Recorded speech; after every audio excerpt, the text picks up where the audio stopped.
اور تینوں چوں ایک بندے نے اپنے ذوق اور شوق کا مظاہرہ کیتا تے درمیان جا کے بیٹھ گئے. کتنے بیٹھا؟ اللہ نے بھی اپنی رحمت دے دامن سے بیٹھ لیا. سبحان اللہ. تو جیڑا بندہ پیچھے بیٹھے وہ بھی اللہ دی رحمت تو محروم نہیں ہویا. تو جیڑا چلا گیا انہیں مجلس تو منہ موڑیا تے اللہ دی رحمت لو دے تو منہ موڑ لے. یہ مجلس جڑی ہے دے وچ کدے بھی سست ہو کے کدے بھی بوجھل ہو کے مریل ہو کے نہیں بیٹھنا چاہیے کہ بھئی یار محفل پتہ نہیں کتنی دیر رہنی ہے. یہ اللہ علیہ دی محفل ہے, اللہ دے ذکر دی محفل ہے. یہ وچ آن والا کوئی خالی جاندہ نہیں.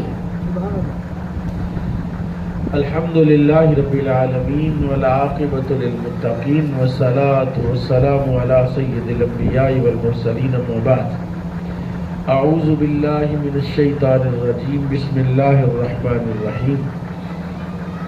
انما یرید اللہ لیذہب عنکم الرجس اہل البیت ویطہرکم تطہیرا. قال اللہ تبارک و تعالی فی مقام آخر قل لا اسألکم علیہ اجرا الا المودۃ فی القربى. قال اللہ تبارک و تعالی فی مقام آخر وَقَرْنَ فِي بِيُوتِكُنَّ وَلَا تَبَرَّجْنَ تَبَرُّجَ الْجَاهِلِيَّةِ الْأُولَى. صدق اللہ مولانا العظیم. درود پاک بآواز بلند. الصلاۃ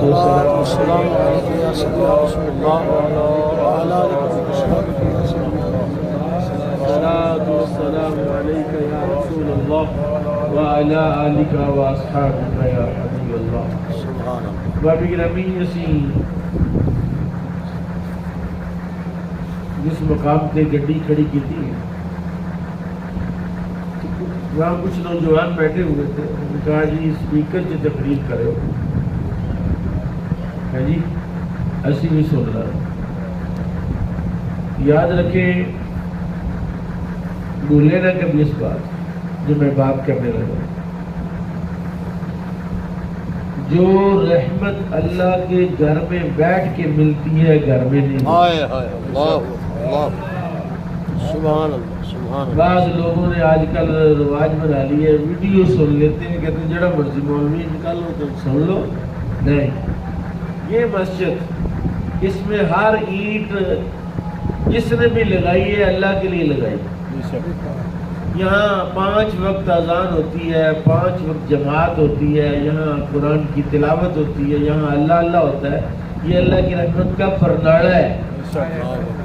تو جو بندے باہر بیٹھ کے نا چلو سننا ہی ہے تو سن لیں گے, سماعت تو ہو جائے گی لیکن برکتیں حاصل نہیں.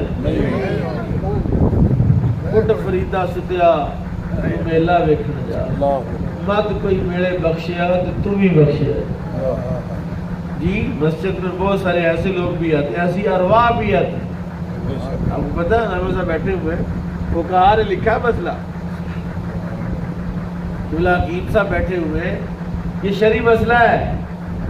نور الازار نے لکھا ہے, نور الازار کہ جب بندہ سلام پھیرے نماز کا تو کیا دعا کرے؟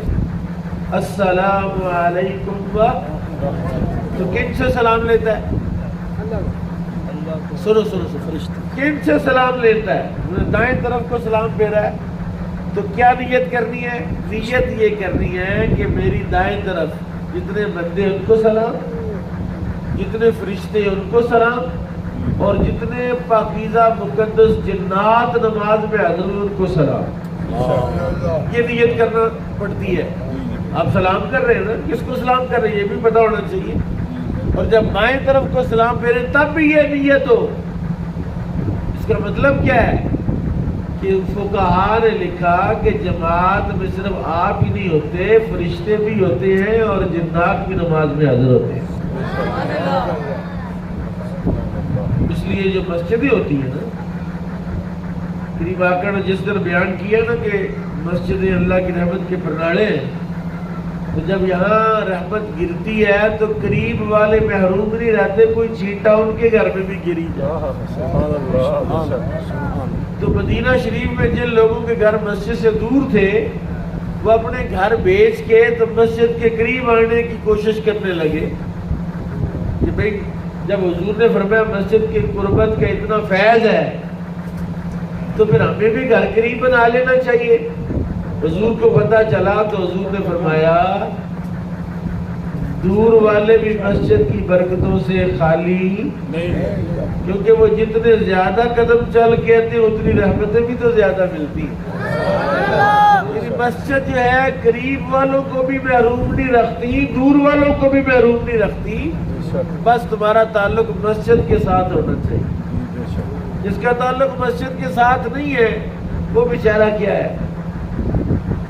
آپ کو پتا میں ناروال میں 2 مسجدوں میں جمعہ پڑھاتا ہوں. میں اکثر یہ بات کہتا ہوں، آپ بھی ذرا سنیں، اس کو بڑی قیمتی بات ہے. ہمارے یہاں لوگ فوت ہوتے ہیں نا مسجدوں میں، کہتے ہیں اعلان کر دیں جنازہ ہے، ختم پر بھی بلاتے ہیں. تو بہت سارے ایسے لوگ ہوتے ہیں جن کو ہم بائی نیم نہیں جانتے، بائی فیس جانتے ہوتے ہیں، لیکن فوت ہو گیا تو فیس اس کا نظر نہیں ہے نا. 10ویں پر اس کی شکل تو نہیں نظر، فوٹو لگائی ہوتی ہے کہ اس کا نظر ہے. میں کہتا ہوں خوش نصیب بندہ وہ ہوتا ہے جس کو اس کے محلے کی مسجد کا امام بھی جانتا ہو، خطیب بھی جانتا ہو. جی جس ہستی کا تذکرہ کریں گے آج ہم، اس کا نام اس میں گرامی امام حسین ابن علی ہے. سبحان اللہ. جس کا بچپن بھی مسجد میں گزرا، جس کی جوانی بھی مسجد میں گزری، سبحان اللہ. اور جس کی شہادت بھی سجدے میں ہوئی. اس کا تعلق مسجد کے ساتھ اور مسجد کا تعلق ان کے ساتھ، بلکہ ان کے بارے میں تو حضرت خواجہ اجمیری نے کہا شاہ است حسین، سبحان اللہ. دین است حسین، دی پناہ است حسین. سرداد نہ داد دست در دست یزید حقا کہ بنا لا الہ است حسین. یہ جو لا الہ الا اللہ ہے اس کی بنیاد بھی امام حسین ہے. سبحان اللہ. اس کی بنیاد بھی امام حسین. تو حضرت امام حسین علیہ السلام کا ہم تذکرہ کریں گے، لیکن میں آپ کو پتہ ہے کئی دفعہ اس عنوان پر آپ سے مخاطب ہوا ہوں. میں امام حسین کا ذکر کربلا کے علاوہ کرتا ہوں، کربلا کے علاوہ. یہ بڑا ٹیکنیکل سوال ہے، ٹیکنیکل بات ہے، بہت سارے بندے اس کو سمجھتے نہیں ہیں. اور امام حسین علیہ السلام کی شان کربلا کی محتاج نہیں، کربلا امام حسین کی محتاج ہے.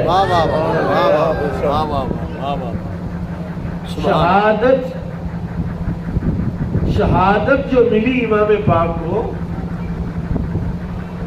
یہ تو ملی ہے رسول اللہ صلی اللہ علیہ وسلم کا فیض جو تھا. حضور نے دعا کی، نبی پاک صلی اللہ علیہ وسلم کی دعا تھی لَوَدِدْتُ وَنُقْتَلَ فِي سَبِيلِ اللَّهِ، یا اللہ میں پسند کرتا ہوں تیری راہ میں قتل ہو جاؤں. ثُمَّ أُحْيَا ثُمَّ أُقْتَلْ، پھر تو مجھے زندگی دے پھر میں تیری راہ میں قتل ہو جاؤں. ثُمَّ أُحْيَا ثُمَّ أُقْتَلْ، پھر تو مجھے زندہ کر پھر میں تیری راہ میں قتل ہونا پسند کرتا ہوں. قتل ہونا کیا کرتا ہوں؟ پسند کرتا ہوں. نہیں بولے، سمجھے نہیں آپ. قتل ہونا پسند کرتا ہوں. کون کہہ رہے؟ کون کہہ رہے؟ تو سن بھی تو رہے، سمجھ بھی تو رہے ہو. ایسی میاں مٹھو والی بات تو نہیں کرنی کہ طوطا بولتا ہے ساتھ جا رہا ہے. نبی پاک امام الانبیاء صلی اللہ تعالی علیہ وسلم اللہ کی راہ میں قتل ہونے کو پسند کرتے تھے. اور فرمایا وہ مومن جس کے دل میں یہ شہادت کی خواہش نہ ہو، تمنا نہ ہو، شوق نہ ہو، نیت نہ ہو، وہ منافق ہے. ہر مومن کے دل میں اللہ کی راہ میں قتل ہونے کی خواہش ہونی چاہیے. یہ ہمارے نبی کی سنت ہے، ہمارے نبی کی تعلیم ہے، ہمارے نبی کا طریقہ ہے کہ جب تم دعا کرو تو دعا کرو یا اللہ مجھے شہادت کی موت عطا فرما. حضرت رقیہ اعظم کی دعا تھی، ہر دعا میں وہ مانگتے تھے. عمر فاروق رضی اللہ عنہ اللہ ورزقنا شہادتن فی سبیلک، یا اللہ تیری راہ میں قتل ہونے کی جو شہادت کی موت ہے اس سے مجھے رزق عطا فرما. یہ شہادت بھی رزق ہے. اور دوسرے خلیفہ راشد کہتے ہیں یا اللہ شہادت کا رزق عطا فرما. اس لیے کہ امام علی مقام کی جو شہادت ہے یہ تو نبی پاک صلی اللہ علیہ وسلم کا حصہ ہے. کیوں؟ اس لیے کہ جو بندہ شہید ہو جاتا ہے نا، من وجہ جو بندہ شہید ہوتا ہے وہ مغلوب ہوتا ہے اور قتل کرنے والا غالب ہوتا ہے. جو مقتول ہے بندے نے اس کو مار دیا، قتل کر دیا، شہید کر دیا، اس نے تلوار سے، تیر سے، نیزے سے، خنجر سے، پستول سے، بندوق سے، رائفل سے اس کا قتل کیا. وہ من وجہ وہ مغلوب ہو گیا اور قتل کرنے والا غالب ہو گیا. اللہ کو یہ پسند نہیں کہ میرے نبی پر کوئی غالب آ جائے. اللہ کو یہ بات پسند نہیں ہے کہ کائنات کا کوئی بندہ بھی میرے نبی پر غالب آ جائے. اللہ یہ چاہتا ہے کہ میرا نبی ساری دنیا پر غالب آ جائے. قرآن میں کہا وَالَّذِي يَرْسَلَ رَسُولَهُ بِالْهُدَىٰ وَدِينِ الْحَقِّ، وہ اللہ ہے جس نے بھیجا ہے اپنے رسول کو ہدایت کے ساتھ. وَالَّذِي يَرْسَلَ رَسُولَهُ بِالْهُدَىٰ وَدِينِ الْحَقِّ لِيُظْهِرَهُ عَلَى الدِّينِ كُلِّهِ. فرمایا میں نے تو اپنے نبی کو جو دین دیا ہے میں تو اس دین کو سارے دینوں پر غالب کرنا چاہتا ہوں، اسی طرح اپنے محبوب کو بھی ساری دنیا پر غالب کرنا چاہتا ہوں. اس لیے وہ جو خواہش تھی رسول اللہ کی، اللہ نے کہا محبوب تیرے لیے تو میں پوری نہیں کروں گا، لیکن چونکہ تو نے کہا حسین منی وانا منہ، حسین مجھ سے ہے اور میں، یعنی حسین اور میں یک جان دو کالے، یک جان دو جسم، دو جسم جان ایک ہے، جسم دو ہیں جان ایک ہے. اس لیے محبوب تو نے اپنے حسین کو اپنی ذات کا حصہ بنا دیا ہے، لہذا تیرے حصے کی شہادت حسین کو عطا فرما دیتا ہوں.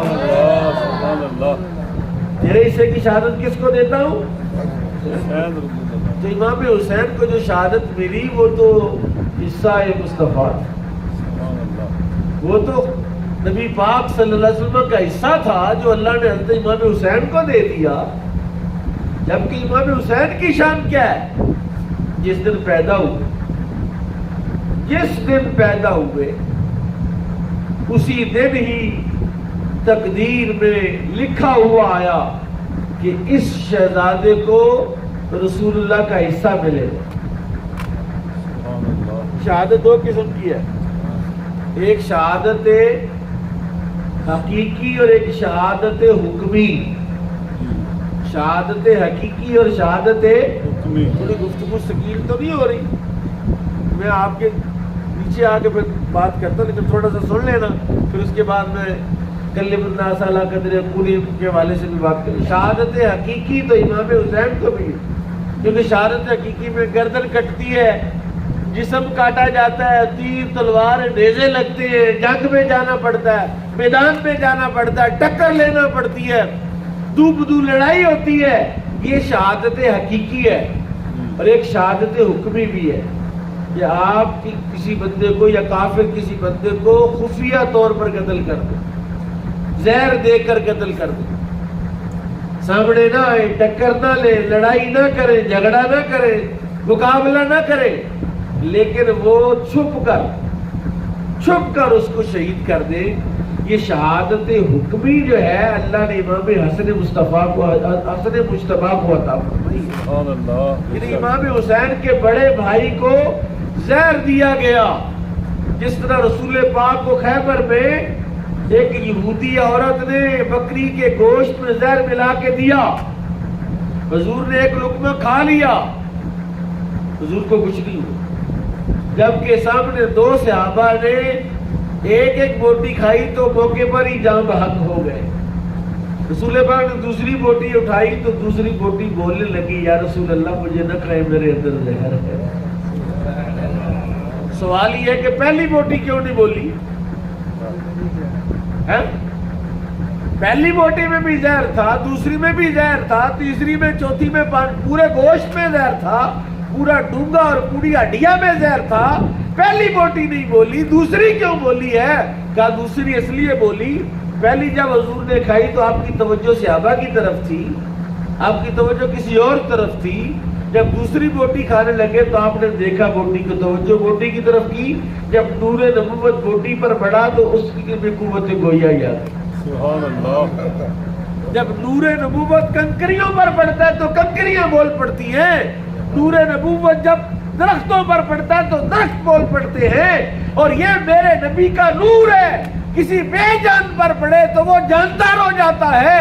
تو مجھے بتاؤ اس حسین کی شان، جب پیدا ہوا تو نور نبوت ان کی ذات پر پڑا. سبحان اللہ. سبحان اللہ. صرف نور نبوت نہیں پڑا بلکہ رسول پاک نے ایک کھجور بگوائی، اس کو اپنے دانتوں میں چبایا اور چبانے کے بعد اچھی طرح جب چبائی تو امام حسین کے تالو سے چپکا دی، جس میں رسول اللہ کا لعاب بھی شامل تھا.